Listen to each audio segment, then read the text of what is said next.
Donc Jésus-Christ monte sur la montagne, il s'assoit, la foule est là, les disciples aussi, et ce n'est pas un hasard. Moïse est monté sur la montagne pour recevoir la loi de Dieu.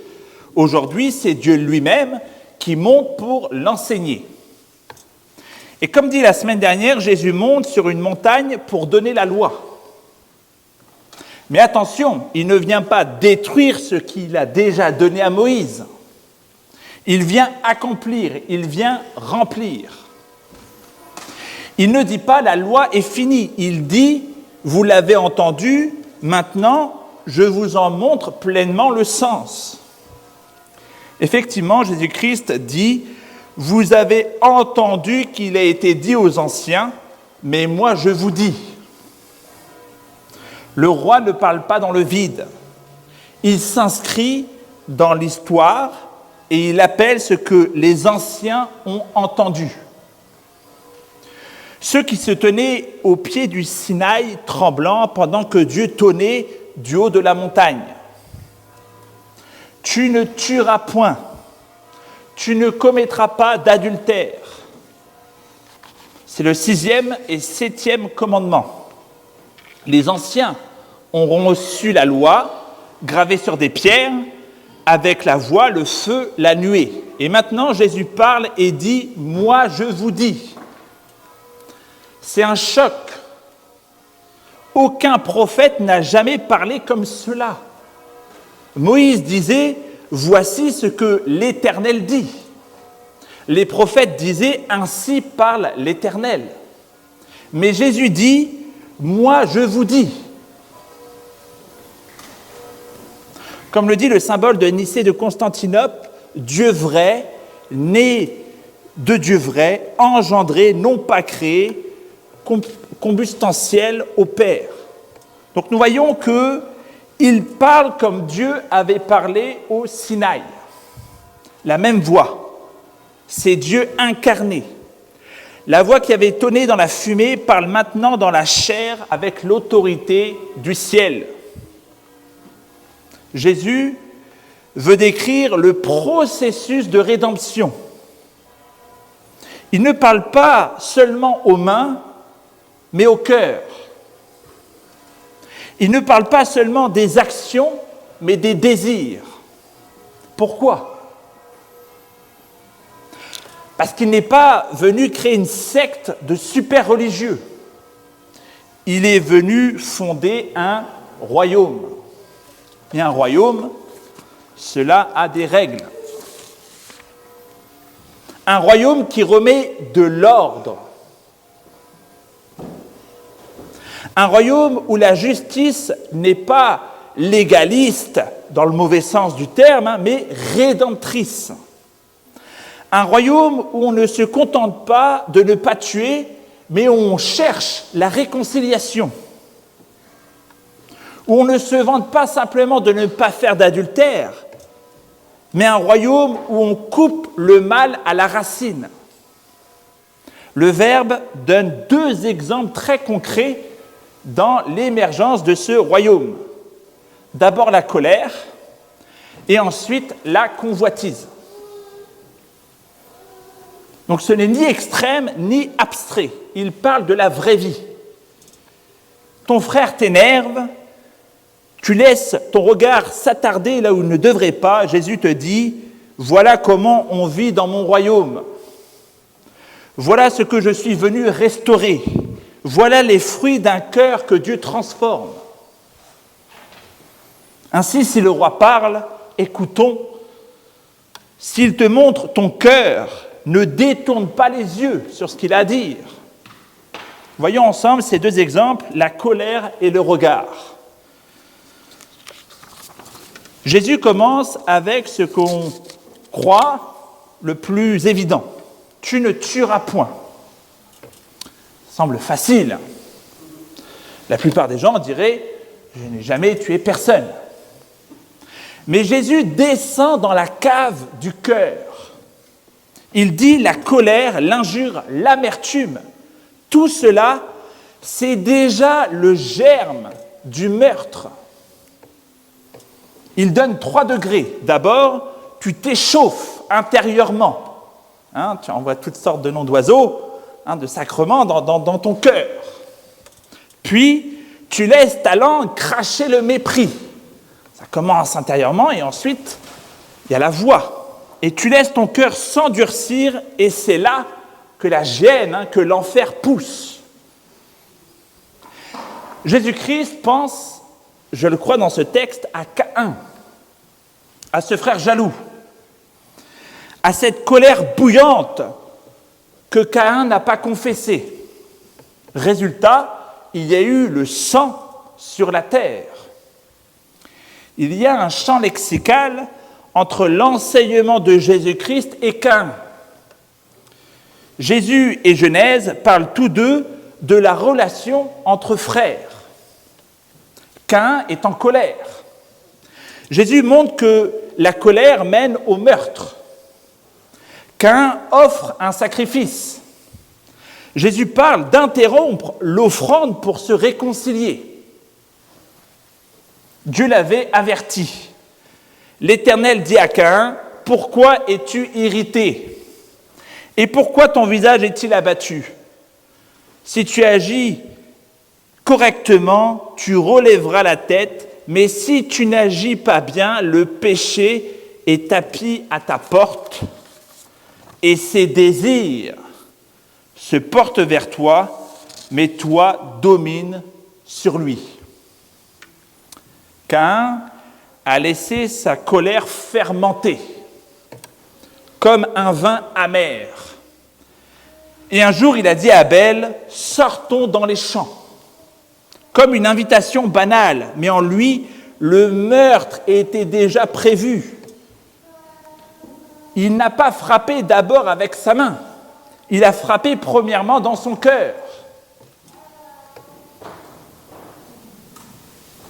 Si tu veux éviter le sang sur la terre, alors traite le feu dans ton cœur.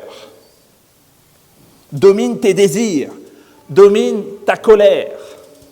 Ainsi, face au premier meurtre des hommes, Jésus propose un remède radical. La réconciliation avant l'adoration. Laisse ton offrande, va, réconcilie-toi, reviens.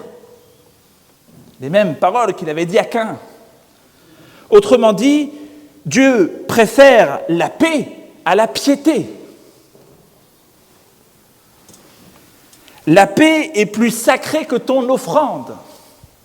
Il nous dit un cœur réconcilié est un instrument qui est accordé pour bien chanter.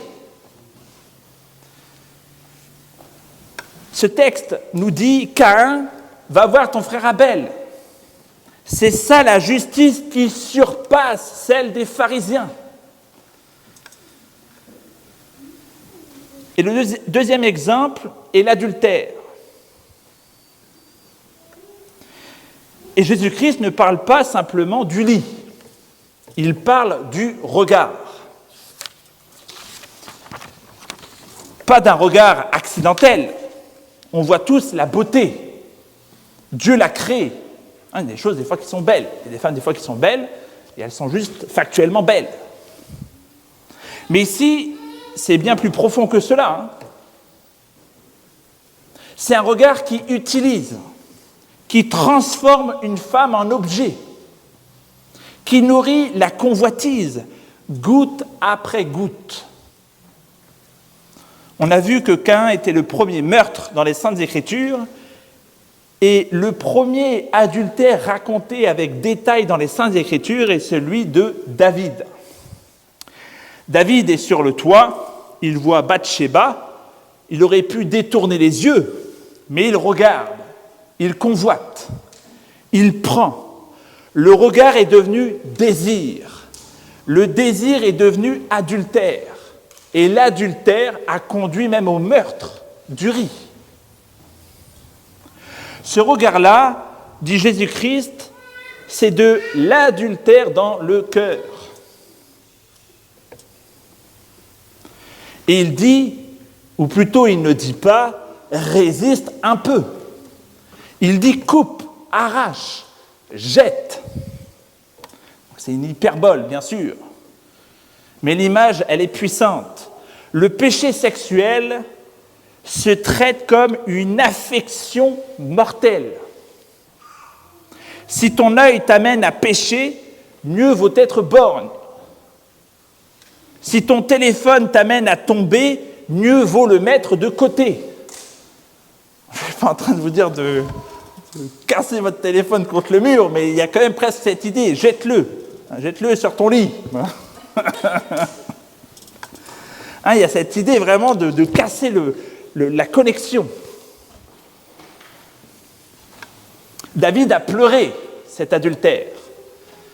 Il a écrit le psaume 51 à la suite de cette histoire. Il a dit « Crée en moi un cœur pur, ô Dieu ».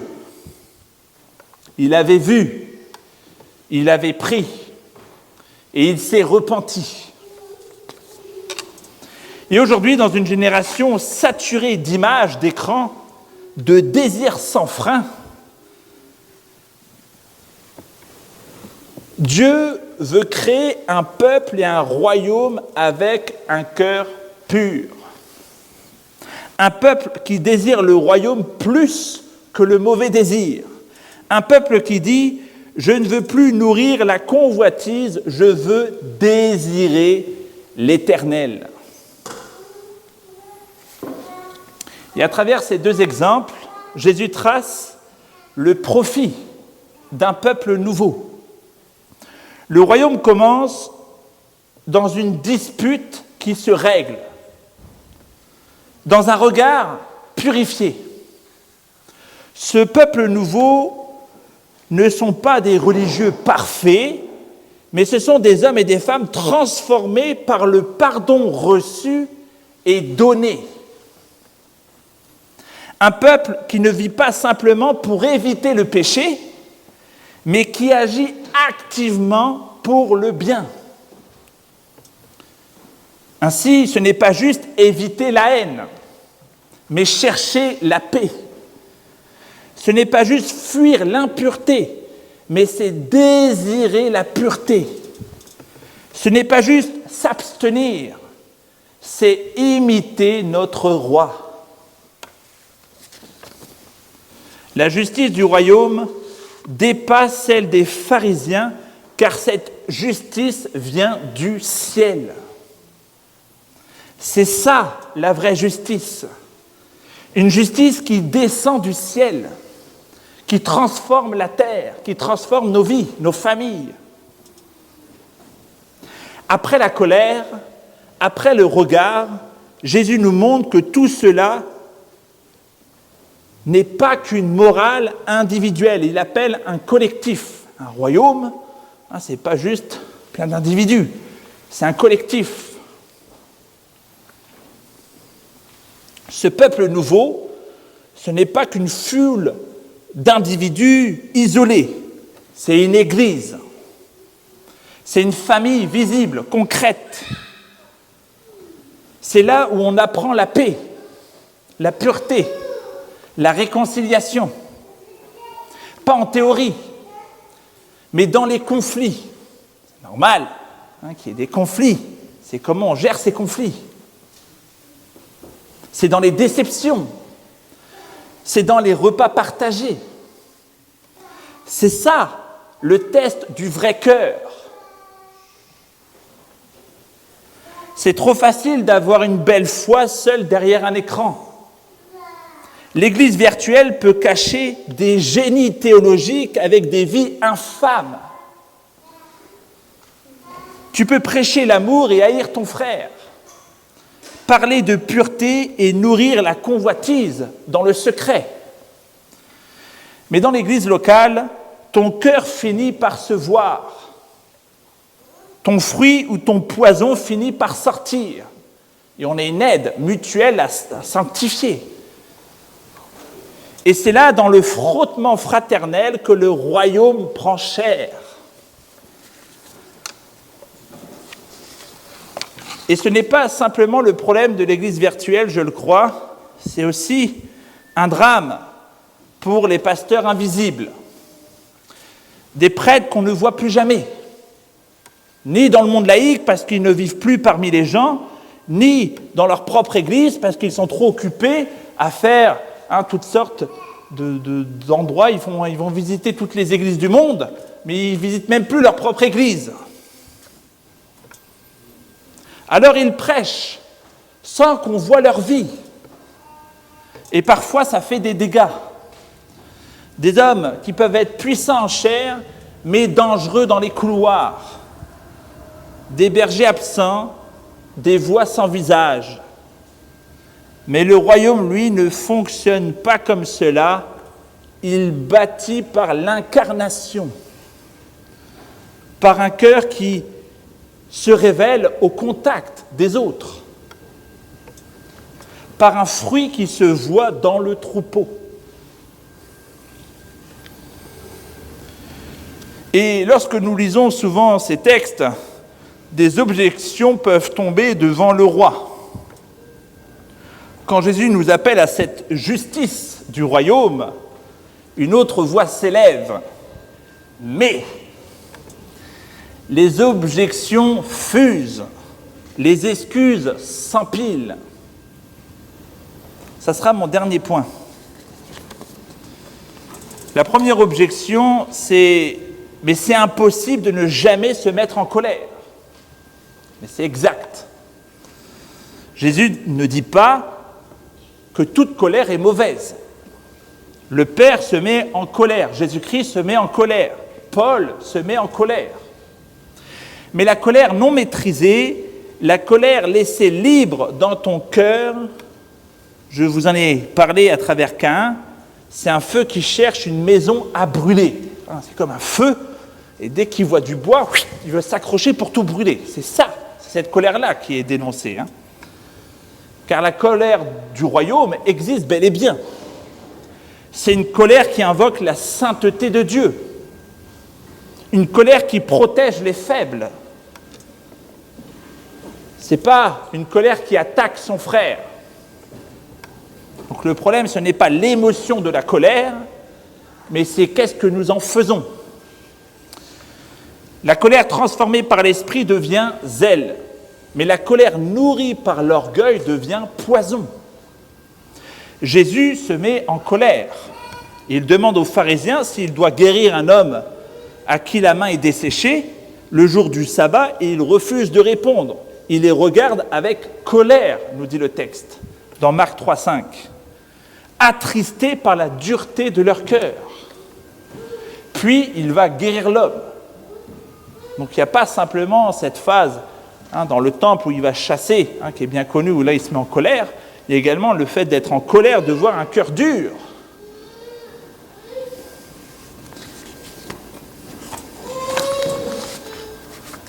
Mais tout le monde a des pensées, c'est une deuxième objection.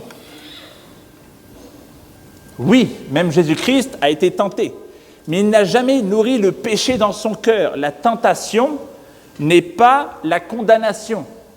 Le péché, c'est quand tu l'invites à rester. Le péché toque à la porte, et là tu ouvres la porte, et plutôt que de le repousser, tu le fais rentrer. C'est quand tu allumes l'image, c'est quand tu stimules l'imagination, c'est quand tu cultives la convoitise. Le regard n'est pas neutre. Il est créateur ou destructeur. Il veut nous apprendre à aimer avec tes yeux, mais pas à dévorer avec nos yeux. Enfin, la troisième objection est souvent « mais c'est trop radical ». Eh bien oui, c'est radical. Comme la croix, comme l'évangile, comme le royaume. Jésus ne te demande pas d'être un gentil garçon, une gentille fille. Il t'appelle à mourir à toi-même, à renoncer à ta main droite s'il le faut, si elle te pousse à pécher. C'est-à-dire à couper le lien qui te lie. C'est radical. Le royaume n'est pas pour les tièdes, il est pour ceux qui veulent brûler de la sainteté de Dieu. Si tu veux vivre, l'Évangile nous dit « meurs ». Tu veux voir Dieu? Purifie ton cœur. Tu veux la paix? Dépose les armes, va vers ton frère. C'est rude, oui, mais c'est libérateur. C'est la vie du royaume. Alors en conclusion, si tu veux marcher avec le roi, alors laisse sa parole brûler en toi, que sa lumière éclaire ta colère, que son esprit purifie ton regard. C'est là que Dieu construit un peuple nouveau. Heureux ceux qui ont le cœur pur, car ils verront Dieu. Ainsi, dépose ta colère, détourne ton regard et suivons le roi. Prions. Seigneur, crée en nous un cœur pur, que nous ayons cette attitude de David lorsqu'il écrivait le psaume 51. Éclaire notre colère, purifie nos regards, transforme nos désirs. Nous voulons te suivre, toi le roi des rois. Amen.